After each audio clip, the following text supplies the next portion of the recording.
Hello বন্ধুরা, সবাই কেমন আছো? সবার সবাইকে জানাই শুভ সপ্তমী। সবাই ভালো থাকো, সবাই ভালো করে পুজো দেখো, সবাই এনজয় করো, সবাই মজা করো। আর আমি এখন ঘুম থেকে উঠে পড়েছিলাম সেই 4:30টার সময়। উঠে ফ্রেশ ফ্রেশ হয়ে নিয়ে রেডি হয়ে নিয়ে, আর আমার এখন বিশাল শরীর খারাপ লাগছিলো, গ্যাস হয়েছিল, গ্যাস বমি অনেক জিনিস। তো এত এত হয়েছে আমি জানি না, যে হাবি জাবি খাইতে তাই জন্য। কিন্তু আমার এত কষ্ট হয় কী বলবো। তাই এখন আমার চুল দাড়ি অনেক বড় হয়ে গেছে। তাই আমি এখন যাবো সেলুনে। দেখি এখন সেলুন খুলেছিল, খুলে গেছে তখন।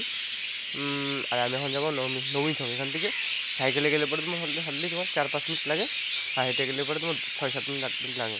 আমি এখন তাই সেখানে যাচ্ছি। চুল দাড়ি কাটে এখন বড়োগুলো হয়ে গেছে, বাজে লাগছে। এখন চুল দাড়িগুলো কাটবো, কেটে এখন যাবো।